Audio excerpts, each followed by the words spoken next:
Olá, eu sou Bianca. Olá, eu sou Daniel. E nós somos o Divulguedu, o podcast que tem como objetivo divulgar as pesquisas que vêm sendo desenvolvidas no programa de pós-graduação em educação da Universidade Tiradentes.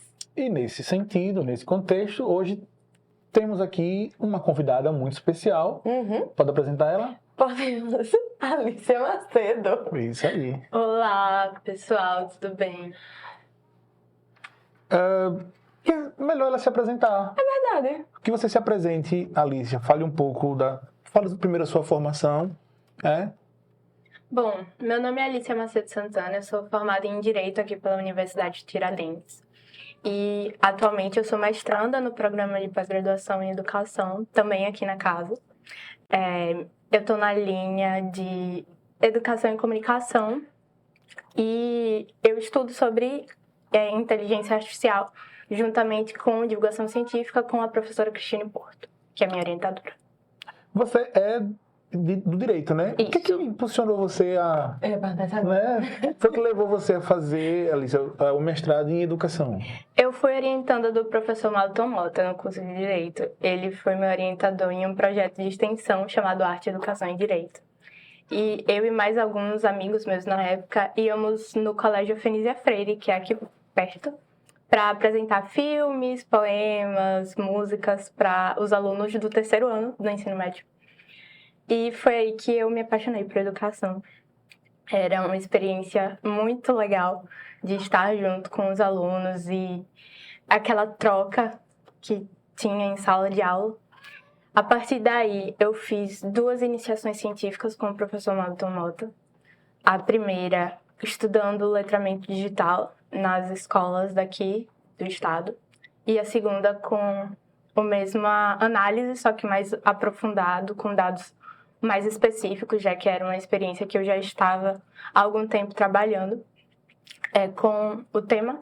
Então, foi isso. Eu não consegui sair da educação depois que eu entrei estudando sobre isso.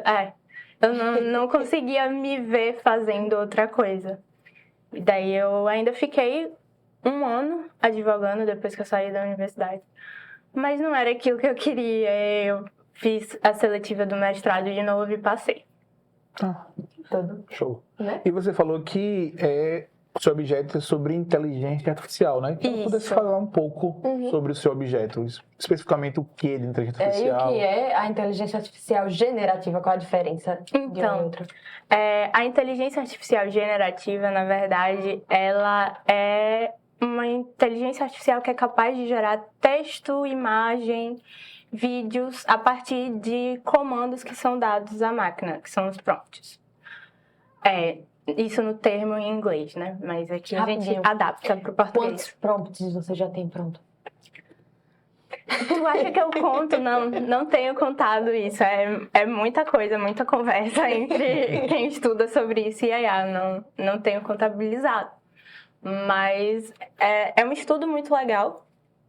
E, assim, a inteligência artificial, na verdade, é antiga, né? A professora Cristiane Porto, ela fala muito sobre isso, que existe desde a década de 70. Então, ela já é muito explorada, principalmente nos Estados Unidos, ali no Vale do Silício, que é o local que fez com que a inteligência artificial generativa fosse exposta ao mundo atualmente, né? Com o ChatGPT, que veio primeiro, depois o vinculado ao Google, com o Gemini, e agora o DeepSeek, que está se espalhando por aí. E como é que você vai aplicar essa inteligência artificial? Como é a sua prática? Ou é uma pesquisa mais teórica? É uma pesquisa mais teórica, na verdade. Eu estou pesquisando a divulgação científica sobre inteligência artificial generativa no Instagram, nas redes sociais. Eu escolhi o Instagram como ponto porque o Instagram é justamente uma rede social hoje em dia que é amplamente disseminadora de conteúdos de divulgação científica, né? O Instagram, ele tem os vídeos, que são os Reels, e aí vai ter também as postagens normais, então eu escolhi o Instagram justamente por isso. E falando de IA e educação, qual você percebe até agora que são os impactos da IA na educação? Então, assim, pela experiência em sala de aula, inclusive, porque eu fiz estágio docente no semestre passado, é algo que não tem como fugir. A inteligência artificial generativa está sendo usada pelos alunos amplamente.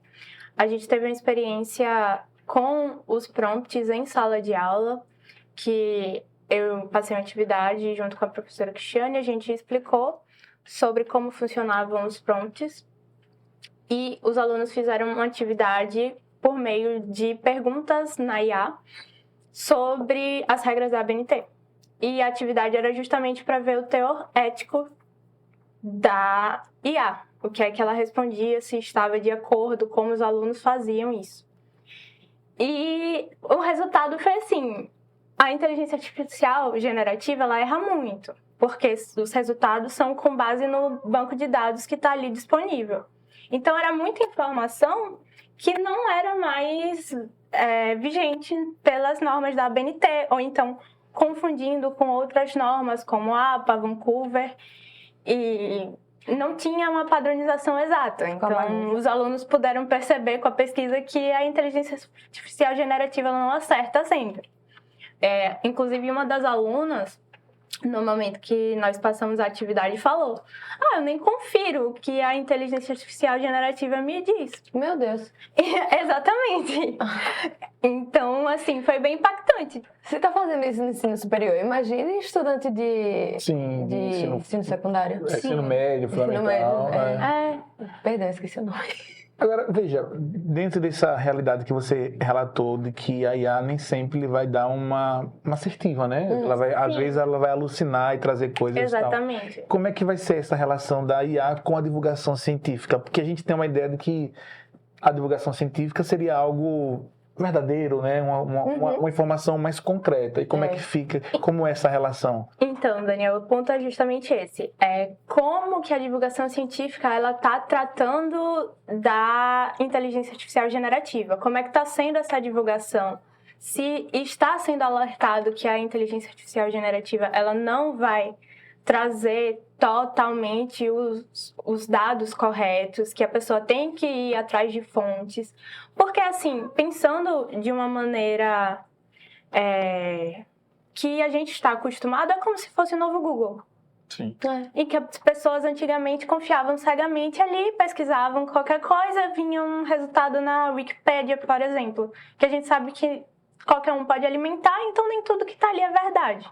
E o X da questão é esse, você fazer a busca correta daquelas informações. Ter fontes confiáveis que validem aquilo que a inteligência artificial está te dizendo. Entendi. Então, a divulgação científica vai ser no sentido de informar e formar sobre como deve ser, tecnicamente, o melhor uso da IA, ou pelo menos, assim, melhor uso, não sei se seria a expressão mais correta, mas como os cuidados que deve se ter ao usar uma IAG, né? Já me intrometendo no seu assunto, acho que tem duas questões aí. Primeiro, qual a formação de base que está sendo feita com os alunos, principalmente vindo dos colégios para o ensino superior, não tendo como foco o ensino superior, e de que forma está sendo usada, porque a galera já não sabe que dá para perceber que está usando. Então, para o escopo do mestrado em específico, eu preferi deixar em algo mais amplo. Então, eu não estou indo para campo para fazer a pesquisa. É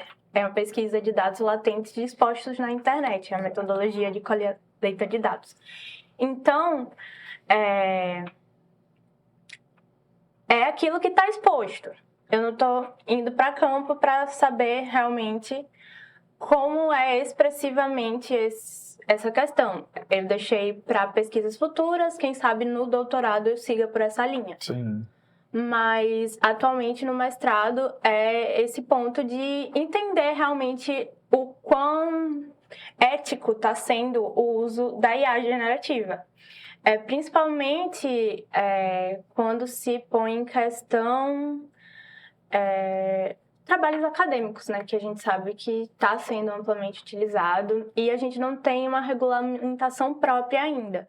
Existe um projeto de lei, ele está em trâmite desde 2023, mas ainda não é algo que foi finalizado e também não é algo específico para a IA generativa nesse uso em trabalhos acadêmicos. Tá demorando muito, né? Muito. Enquanto isso, vem uma enxurrada de fake news. Então, e uma enxurrada de informações também. E o projeto de lei, ele não tem nenhuma especificidade sobre a IA generativa. Ele é bem amplo, fala sobre inteligência artificial em geral.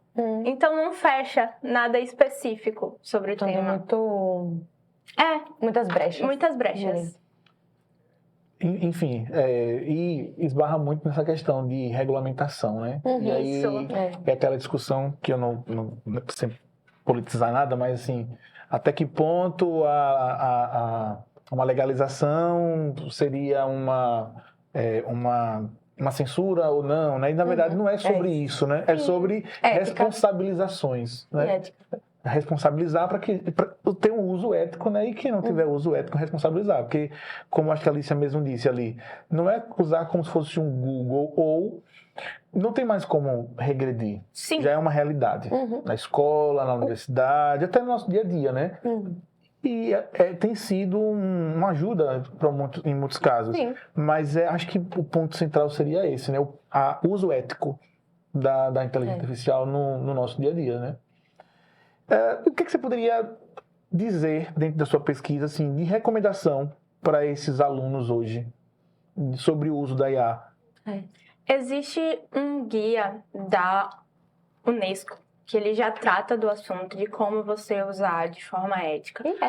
Sim, porque justamente eles tratam da questão dos direitos autorais. Porque realmente a inteligência artificial ela vai pegar com o que está nos bancos de dados e produzir o conteúdo. Nem sempre aquele conteúdo vai ser transformado ao ponto de não ter nenhum plágio. Pode ter. Então os alunos têm que ter todo esse cuidado, além das informações falsas vindas de alucinação. Então, esse guia da UNESCO ele já traz aspectos bastante importantes para serem tratados. Ele já informa de maneiras que você possa usar de forma ética e é aquilo de sempre referenciar. Não adianta usar a inteligência e não dizer que usou. Agora, uma pergunta nem um pouco séria. Você acha que inteligência artificial generativa está para aquelas capas de trabalho que a gente fazia antigamente? Trabalho de história. Se aproxima. Fora das regras da BNT, que você fazia qualquer coisa, assim, um desenho lindo, cheio de glitter, pra apresentar nessa... A cartolina. Eu gosto muito da cartolina. Não gostava de fazer, não. Eu achava legal. Mas é justamente isso, sabe? É algo que ainda não foi organizado. Mas dá pra fazer, né? Porque... Tem alunos que botam lá, criam uma capa, criam... Eles fazem isso, claro! Pra tudo! Cria logo do... Sei lá, eu quero fazer um trabalho e tem que ter uma logo. Por exemplo, o divulgador. Por exemplo. Né? Digamos que, claro, aqui foi toda uma equipe técnica, foi mão de obra humana. Ok. Mas aí o cara vai dizer, eu quero fazer uma logo de um podcast. Então... Bota lá num chat GPT da vida, alguma coisa assim. Cria uma logo assim, faz um prompt legal, etc. Sim. E dá uma imagem. E você vai melhorando seu prompt. Sim. Claro, tem as IAs gratuitas. Não, tem as gratuitas. Sim. Né? Tem as próprias para imagem, que tem uma parte free e uma parte premium. Né? Que é mais elaborada. Isso, que lhe dá mais outras coisinhas, mas dá para fazer tudo. Tudo. É bem legal. Se usado da forma correta. O problema é saber usar da forma correta. Por exemplo, na área de direito, né? Eu estava vendo um dia desse, alguma notícia, alguma coisa assim, tinha específicos para direito, para fazer... Sim. Como é que chama quando o advogado vai entrar com petição inicial. Petição inicial. Isso. É verdade. Então, ele já dá um modelozinho. Já existe esse tipo de tem uma IA específica. Claro, mas isso poderia ser classificado como plágio? Não especificamente porque está se tratando de uma petição inicial. Então, nesse caso, não entraria. Mas né? Existem outras questões. Por exemplo, pode te dar a súmula de um processo que não existe para você colocar lá como... Uma lei, né? Alguma como coisa base teórica para apresentar. E aí, Aí é um problema. Não tem. Então, teoricamente, tá aí. Já tem alguns casos assim, inclusive. É aí que entraria o advogado em si. Ele vai fazer a revisão e vai falar, não, isso aqui não Justamente, isso existe, aqui essa não- lei ainda não foi inventada, ela, sei lá, foi...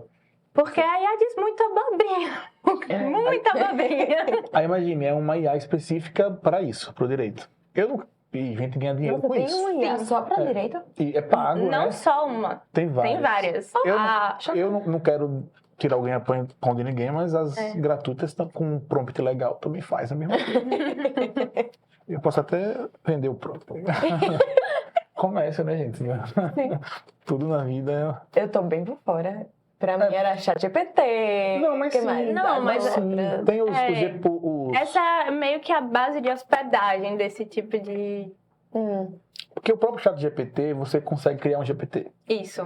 entendeu? E disponibilizar. Só que você paga para disponibilizar e a pessoa, na verdade, assim, você paga o GPT, né? O valor lá normal, e a pessoa, para ter acesso ao seu, também vai pagar um valor. Então, se o GPT for bom, tal. Usando as gratuitas, você consegue fazer muita coisa. E a grande questão está no prompt. Porque vai ser uma conversa entre você e aí você vai alimentando com os dados específicos. Aí ela vai já entender o que você quer e como você vai querer as respostas baseadas em. Aí, a partir disso, ela vai te dar todo um escopo de respostas. Então, meio que a IA já vai estar alimentada com aquele material. É bem interessante. Agora, olha o risco, né? Uma petição, sei lá, o cara tá preso, não pagou a pensão.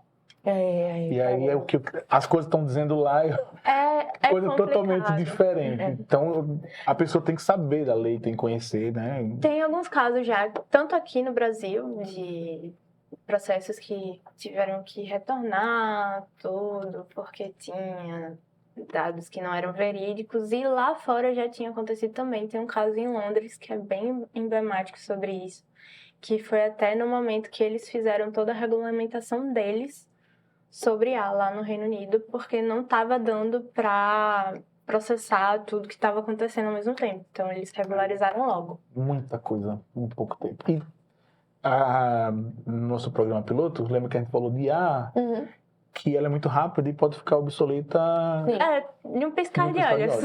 Então, Então tá começou o doutorado, 4 anos, aí vou fazer isso. Quando chegou no segundo ano, já não tá tão atual. Quando terminou, Pior ainda. era analógico. Vixe, As tecnologias avançaram tanto, assim, que agora já é, né? Fazendo uma comparação. E eu achei muito interessante a pesquisa dela, porque assim, eu penso que as pesquisas, tanto mestrado e doutorado, elas têm que ter esse cunho social, tem que ter um retorno para a sociedade de alguma forma, né? E a partir do momento que você vai instruir a sociedade que a inteligência artificial é algo benéfico, se usado de maneira correta, fantástico, porque o não conhecimento traz repúdio, então muita gente, eu não quero usar isso. Ou traz um uso errado. Basicamente, por mim, eu tenho medo de usar. Então, tudo isso... Pra não ficar dependente. Ainda tenho esse receio, sabe? Isso. Mas essa foi a mesma ideia da calculadora, quando lançou. Depois enviou.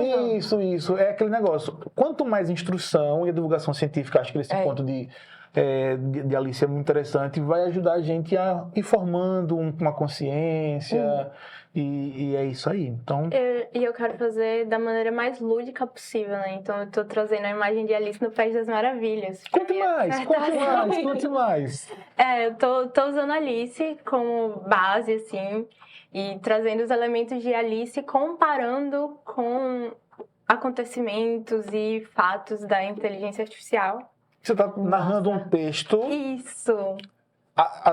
Tipo assim, fazer uma fanfic mesmo, assim, uma adaptação. Não. Não, mas trazendo coisas reais. Trazendo assim. os elementos de Alice. Um fanfic que eu falo no sentido assim, uma adaptação do... Uma relação entre os dois. Isso, da história, Isso, mas por colocando... exemplo, tem uma cena específica de Alice, logo que ela cai no buraco do coelho, que ela fica presa e não consegue passar para o País das Maravilhas, nem voltar.